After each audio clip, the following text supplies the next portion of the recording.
Pick 'em pie, big gun Brian Petrie, giving out the lot. One is mortal, you know it won't miss. Gonna take a shot. Dog lock, that's the underdog. Yeah, they in the hunt. Send them home, that's KO or submission. Yeah, somebody done. Slime ball, yeah, that's the parlay. We gon' make it known. Pick 'em pie from MMA takes. Yeah, let's get it going.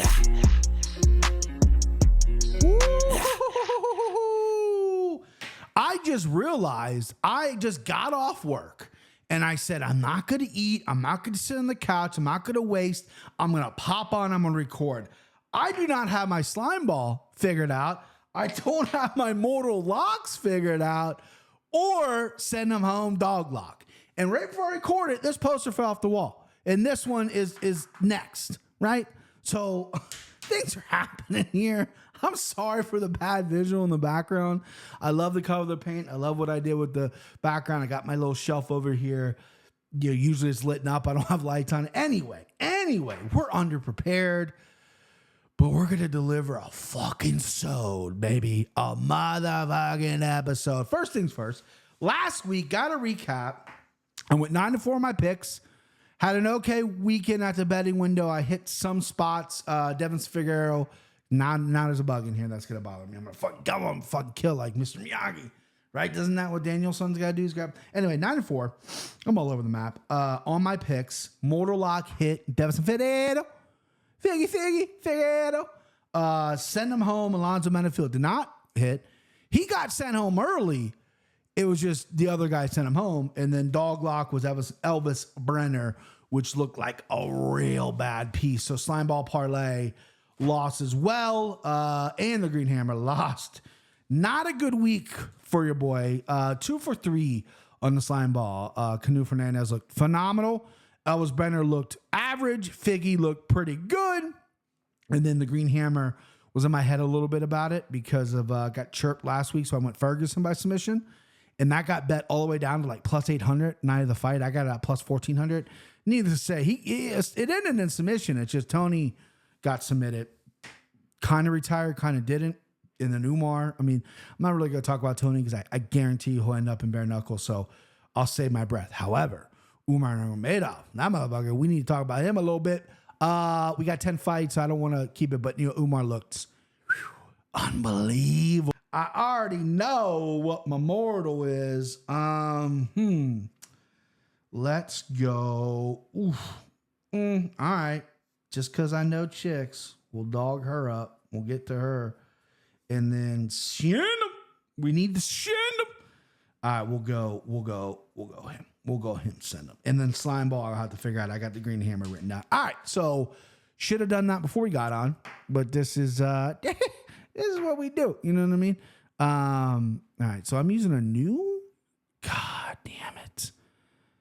All right, whatever. So I'm using a new software to record today, of course, right? And the Rodecaster Pro, John Anik has had the same issue.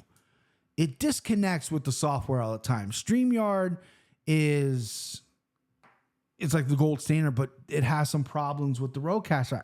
I got a new one, haven't had that problem. Now I'm doing a new software because you can create clips easier. They use AI. StreamYard is, it's basic. It's a basic pick. Anyway, but whatever. I'll piece her together. You know what I mean? I'll piece her together. But we got 10 fights. 10 fights. I'm not excited.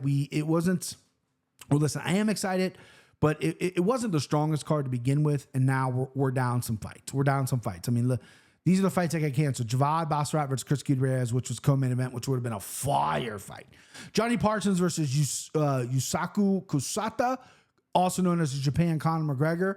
That would have been a barn burner. Johnny Hendricks. Johnny Parsons is right under Trevor Peak level of entertainment. If he grew a fucking goatee that Trevor Peak has, it's right there. That would have been a barn burner. That would have been fun. And then Danny Barlow, my guy, one of the reasons I'm very excited to do this fight or do this pick'em, he was supposed to fight Ursula Medic, which would have been an incredible fight. He is now still on the card, thankfully. He's got Vektorinikov, or however you say his fucking name, and then Nascimento versus Jafel Fijo just fell out. That would have been a grappler's delight. So we're down to 10, and hopefully no more because it's a thin card as is. So we can't lose anymore. Let's get to the fight. Stephanie Luciano versus Alikar rematch. This is a rematch, boys. You don't see this happen often. They fall in the contender series to a draw, right? Yeah. Contender. Here we go. Take two. Contender series to a draw.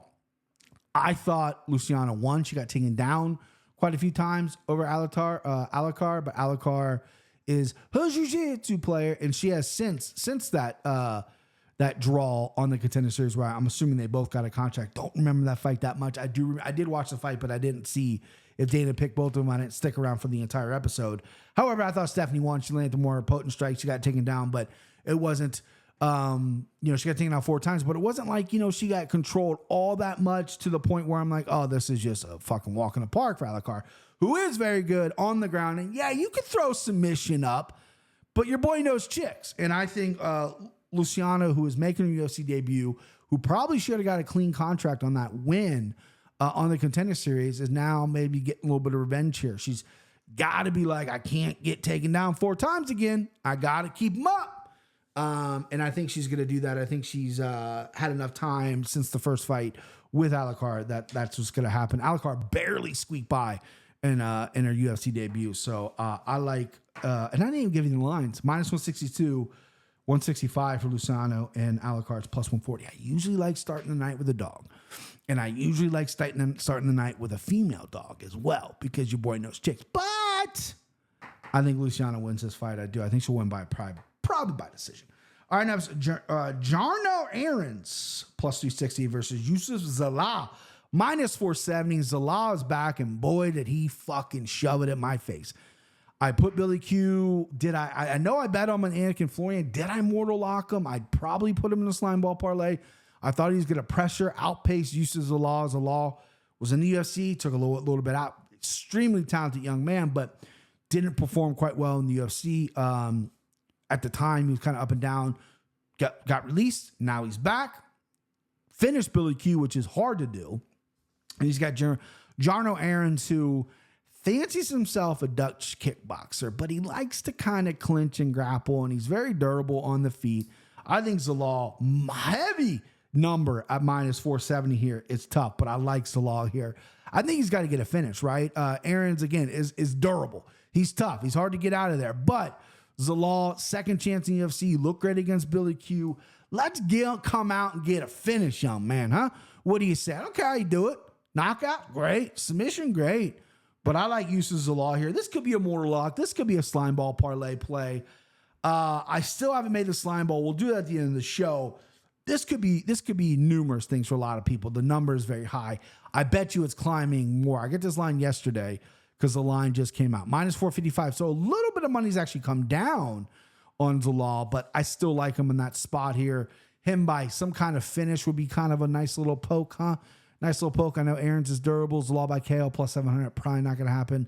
Zalal by submission +300. But Vegas likes him going to decision. Let's give a little poke at submission here. That's what I'll do. I'll do a little poke.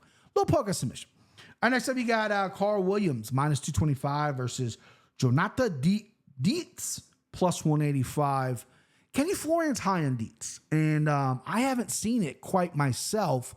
Very good striker. Has 2 knockout wins in the UFC.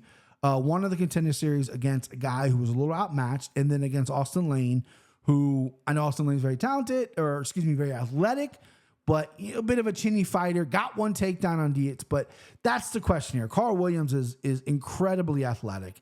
He's fought Justin Tafa. He's fought Jimmy Lawson, who's an incredible wrestler, who he took down 3 times. He got landed 1 strike by Jimmy Lawson in the contender series. Just out-athletic him out, just outworked him, right? 8 takedowns over Lucas Brzeski. And then Chase Sherman, he took down 1 time, outstruck Chase Sherman. Chase Sherman, it looked like he went into that fight wanting to prove, hey, I got hands. I'm gonna fucking box it up with blockhead Chase Sherman here, and everything's gonna be good. He landed 70 strikes, got 1 takedown, couldn't finish Chase Sherman. And his last time out against Justin Tafa, 7 takedowns. Tafa got up on all of them, obviously.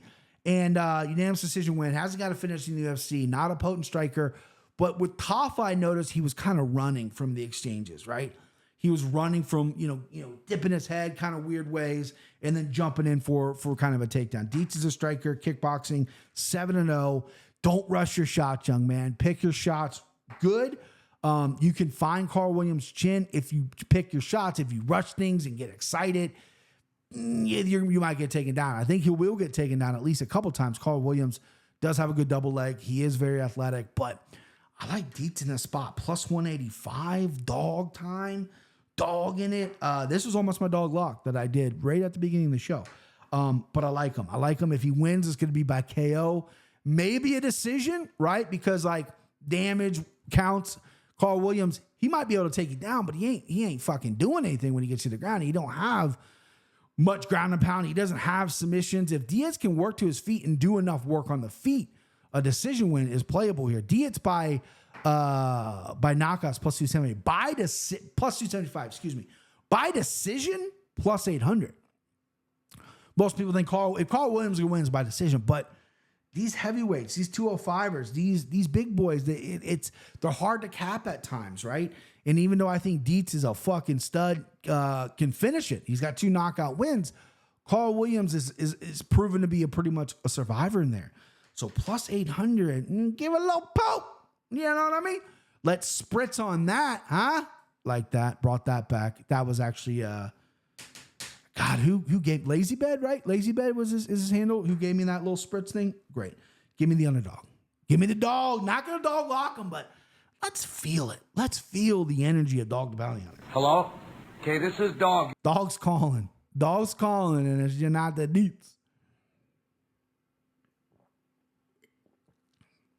When Dog calls, you answer, Ben. You answer. All right, next up, Carol Rosa, minus 205 versus Penny Kazad, plus 170. This fight stinks. This is just not a great fight. Carol Rosa, excuse me. Not what we thought she was going to be initially. Your average 50-50 fighter. Kazad was good 15 years ago. I mean, I'm exaggerating. Listen, this is not a great fight. I'm not going to spend a lot of time on it. Hammer the over. I'm going Rosa. Kazad hasn't looked good. Past couple fights. Her last wins were cheap wins. It's good to go decision. Neither female can finish anything. Give me Rosa. Give me decision. I mean, the over 2.5 on that is literally the moral lock of the century. Over 2.5 is minus 520. That should be minus 5,000. I mean, anything can happen in MMA. I get it. But minus 520. And Carol Rosa by decision should probably be a good play. Carol Rosa by minus 135. Yeah. I mean, yeah, why not? All right, next up. Charalampos Grigoriou.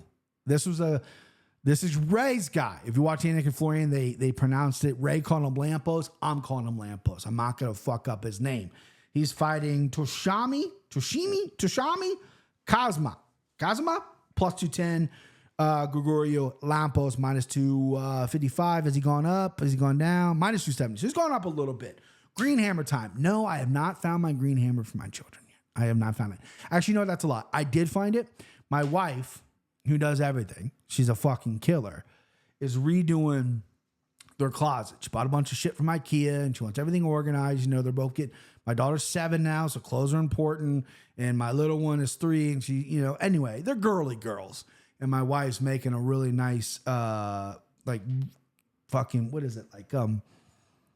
organized closet. It's like she bought stuff to organize stuff. And it was in there. So it's in there. I saw it, didn't grab it, forgot in here.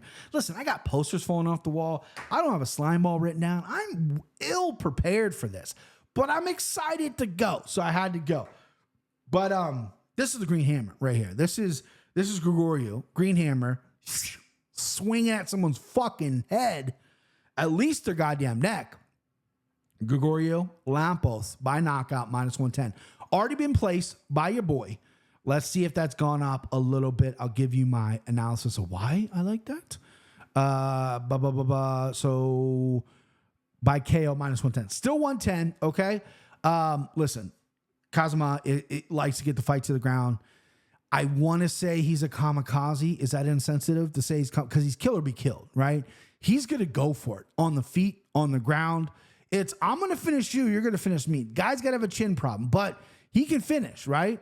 So that's a kamikaze, but he's Japanese, so I don't know if I'm allowed to say that or not. I probably just got canceled. Either way. Gregorio Lampos, I mean, listen, this guy's heavy. He touches you with stuff. It's heavy. Kicks. He's got leg kick finishes, 2 leg kick finishes. He, his debut, he looked like shit. I'll give you that. He fought dumb. He was going for takedowns. He went for 19 takedowns or 14 takedowns or something crazy. That's great. Don't take this dude down. Box him up on the feet. Look for your power. Chip away. Don't headhunt. All you got to do is find it. Kazuma's so aggressive, he's going to come to you, and you find your shot, and it's a wrap. I like Gregorio. I like Lampos by knockout. This isn't going to be a slime ball. It should be a slime ball. He's minus 255, minus 270 now. Could be a slime ball. I don't know. I'm going to build it at the end. That's the first time I've ever done that. We'll talk it out. At least I got 2 guys. We're going to need a third. Yeah, I like Lampos here. I like him by knockout. You can even go KO round 1, which is a fun number to chase. That's gonna always make you clinch a little bit there. Like, oh yeah, there we go. All right, so Lampos winning KO round 1 plus 240. That's a great number. That's a good number. That you're getting a solid number on that. I think you can get this guy out there in round 1 for sure. And I'm not gonna say kamikaze again because again I don't want to get canceled. Next up. Yana Santos, formerly Yana Kutskaya. She's married to Thiago Santos. Her 148 probably. Versus Chelsea Chandler. 209, Chelsea Chandler. Plus 124. Chelsea Chandler, everyone from 209.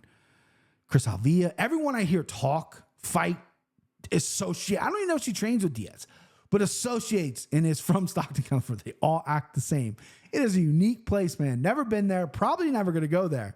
But what a unique place those people are. She's dog. Chelsea Chandler at plus 124. And now we're Hello? Okay, this is dog. Okay, there's a dog. I love it here. Chelsea Chandler's going to grind out Santos. Santos hasn't looked the same for a while. Since she's really got married, since he's had a kid, she's not much of a finisher herself. She's going to pity pat a little bit on the feet. She gets taken down quite a bit. Chelsea Chandler's complimentary thick is what I called her on the Anakin Florian. I stand by that. I think she can big body her way to a decision win here. I don't know if she can finish Santos. Santos isn't a veteran. She's been around for a while. She is tough to get out of there, but I think it's going to be Chelsea Chandler win by decision, plus 124, underdog money, underdog lock. I know chicks. Say what you say. Let's go. What is Chelsea Chandler by decision? Just out of curiosity, since I got to pull it up right in front of my goddamn face. Winning method. Chelsea Chandler win by decision plus 250. I like that as well. I'm liking plus numbers. Bitch. All right, next up. Chris Gutierrez. And I'll chase that line in a second versus Kwong Lee. I'll chase that line now. It wasn't available yesterday. It is available now. Chris Gutierrez minus 535 versus Kwong Lee plus 400. So Kwong Lee was supposed to fight in the Contender Series, got pulled for Gutierrez. Gutierrez was supposed to fight Basharat, which would have been a great fight. Basharat got in a fight with like MVP in Abu Dhabi. I don't know if it was him or his brother, and I don't know if that's why he pulled out, but that would have been a great fight. Basharat versus Gutierrez, because I'm high on Basharat, and that's the thing. I thought Gutierrez was going to lose this weekend. Now I think he's going to win. Kwong Lee, you can make the argument. Did he get pulled? Did he get pulled because he's the best talent? Did he get pulled? What's the reason he got pulled? So he's from Minnesota. Well, I think he's from Vietnam, but trains out of Minnesota under Greg Nelson, who's an OG. Sean Shirk, Brock Lesnar's first coach. OG. But he's more of a grappling coach. Kwong Lee's more of a striker. He's 8-0. He's looked pretty good. He's fought some dudes in the LFA, but he's not at the level, I think. So there's a lot of questions. Did he get pulled because he's so good and the UFC thinks he's ready? Or was he the closest on weight? Was his medicals in first? Was he the first one to say yes? I mean, yeah, you're jumping right to the UFC. Fuck that. Fuck the contender. Yeah, I'll fight whoever. But he's getting Chris Gutierrez, who I thought was a lot older. He's only 33 years old. He's in the prime right now. He needs to fight way more often, way more active. His striking is very good. He's had a couple hiccups his last time out, but leg kicks are money. Kwong Lee's last couple fights in LFA that I looked up, I had a little trouble reading the leg kicks, and he's fighting middle-level guys. Chris Gutierrez is elite at kicking your fucking wheels. Elite. And Chris Gutierrez tough to take down as well if Kwong wanted to do that. And I just think his striking is so much better than Lee here. I like Chris Gutierrez. It's a big number. Are we going to throw him in the slime? It's undetermined. I'm going to play the jingle, but it's undetermined. We got to see how the numbers shake out because I think my slime might be a little too slimy, right? It might be, no a la mode. It just might be slimy minus number, and I'm not giving out a minus number parlay. I've done it before. I'll probably do it again, but not today. Next up, Danny Barlow. Left hand to God, baby. Danny, the whole motherfucking show, Barlow. Memphis, Mike. He's minus 380 versus Nikolai Venertinikov, plus 300. I'm going to go by Nikolai. I'm probably pronouncing that wrong, too. He was supposed to fight Ursa Medics, which is a huge, huge step up for Barlow, in my opinion. I'm high on Danny Barlow. I am incredible ceiling high. This dude, 8-0. I need to pump my brakes because we haven't seen his ground game. We've seen a little cardio. Got a knockout over Josh Quinlan his last time out in the third round. Quinlan's never been knocked out, so I think cardio checks it. Doesn't fight often. Gets injured a little bit. Broke his arm last time out. I haven't seen him in a little bit. But he was supposed to fight Ursa Medics, who's had a nice little run in the UFC. That would have been a great fight for him. Now he's getting, I know he trains out of California, but what is that flag? Kazakhstan, right? So Venerkov, Nikolai, is from Kazakhstan. He fights out of King's MMA. And I looked up a lot of tape on him because I'm heavy on Danny Barlow. I mean, he's a mortal lock, and I'm gonna wheel him. He's my mortal lock, without fucking question, my mortal lock, right? And I'm gonna put an unresponsible amount of money on Danny Barlow by KO. I think is not the best number, but I mean I'll probably play it anyway. What happened? What happened? DraftKings? What are you? Danny Barlow. Real quick before I get to my analysis, because I really dove in for this fight. Danny Barlow by KO plus 110. I get it. Okay, so Verenikov is stiff, right? He's a striker himself. At one point, he was 8-4. He's rattled off 4 wins. A lot of his losses came from earlier in his career. Maybe when he was in Kazakhstan. He's not much of a wrestler, even though 2 fights ago, he did get his first submission win. So he is evolving. I've seen him clinch a lot. He's a big body for 170. He's muscled up, right? 6'2", which is really pretty good size for 170. Danny Barlow is 6'2" as well. Danny Barlow has 5-inch reach. Neither of these guys are used to fighting guys that are probably the same size as them at 170. But Danny Barlow is good to be the longer guy, and he uses his range so much better than Verenikov. Verenikov, again, comes from King's MMA, and I like the master Rafael Cordero. I think he's phenomenal. But all his trained fighters, back from the original Shoot the Box days with Vanderlei, Shogun, all those boys, to now, they're stiff. They have a ton of power. They plant their feet and they rip and they'll clip you and they can knock you the fuck out. Verenikov does have power, but they're stiff. They're a little robotic and they're predictable. Danny Barlow, if you peep his Instagram, my dude's flow sparring, like just feeling himself. He's smooth. He's athletic. He's got a rat tail. He says man, M-A-N-E, man. In all his post-fight. I love this guy. I love him. Probably right now my favorite fighter. Not named Chris Curtis. Probably my favorite fighter. I think the upside is phenomenal for him. I'm glad he stayed on this card. I'm glad they got a guy like Verenikov.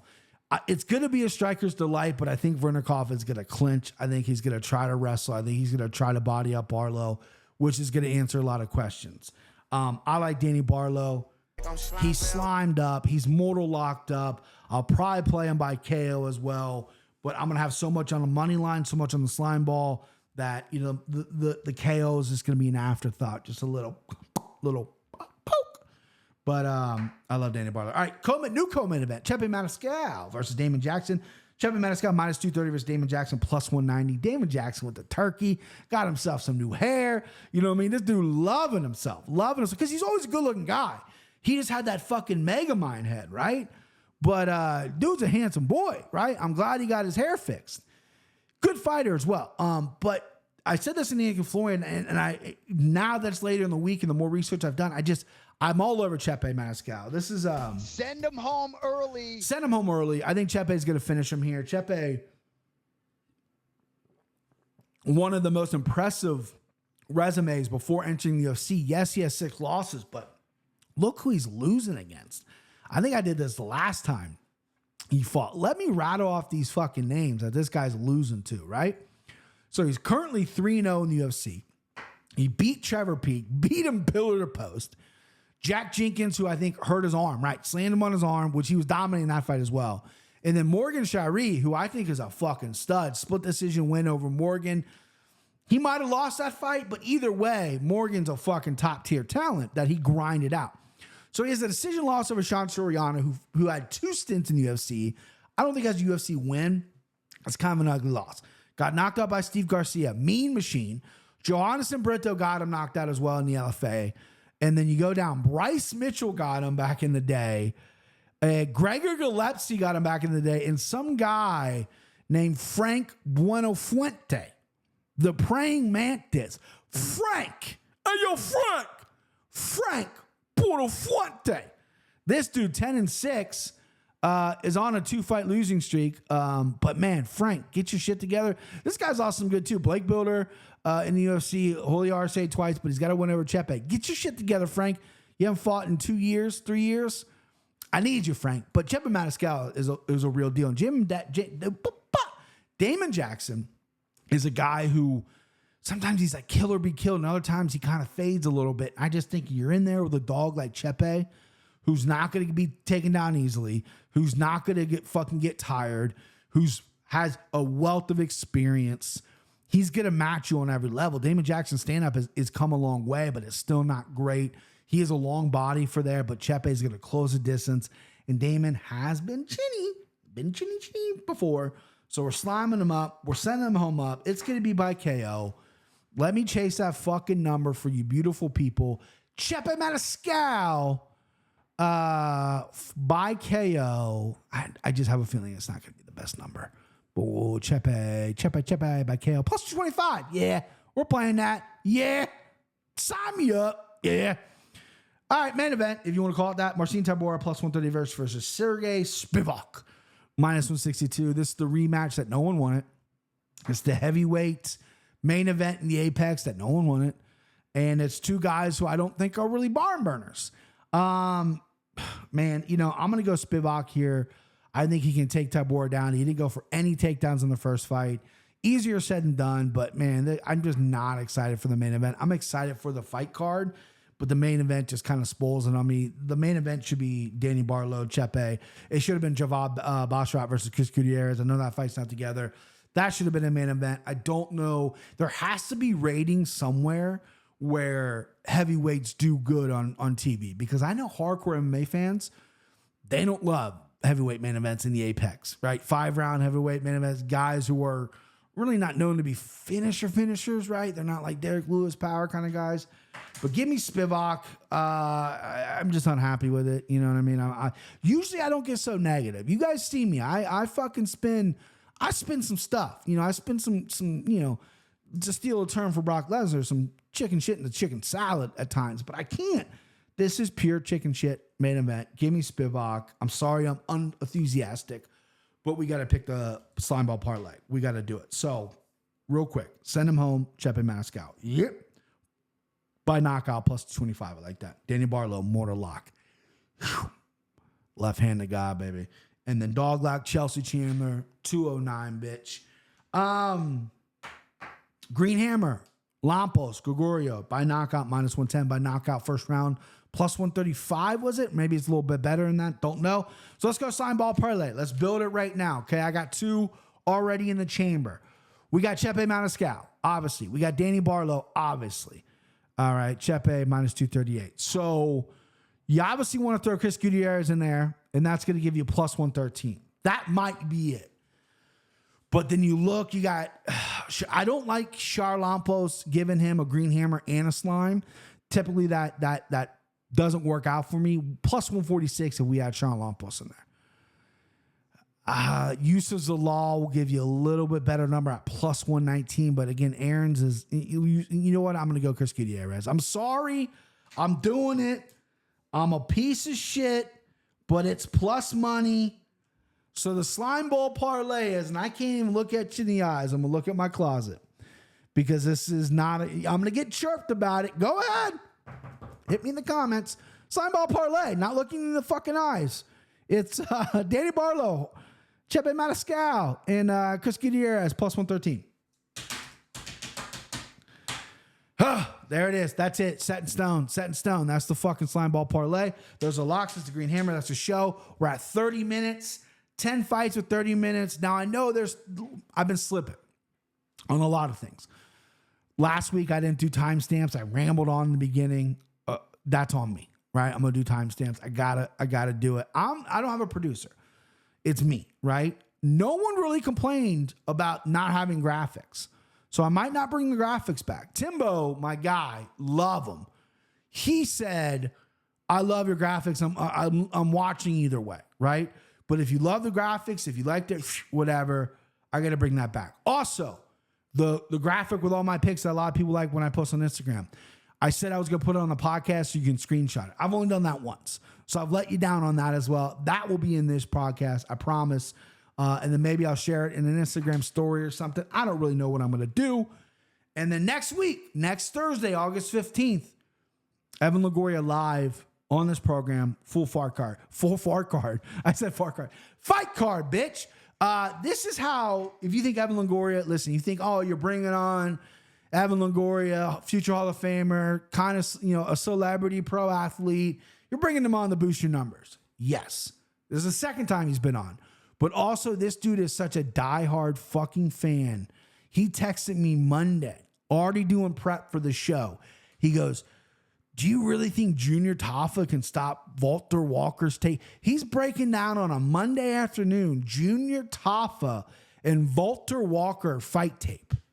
Like, this dude's all the way in, dude, right? And I can't wait for you guys to see it live and see how good of a cool dude. Well, I fucked that up right at the end there, huh? Mumble mouth or marble mouth. All right, but that's it. That's the show. Hit the subscribe button. Last time I pushed out on Twitter and Instagram, I was like, hey, subscribe. We're almost at 2K.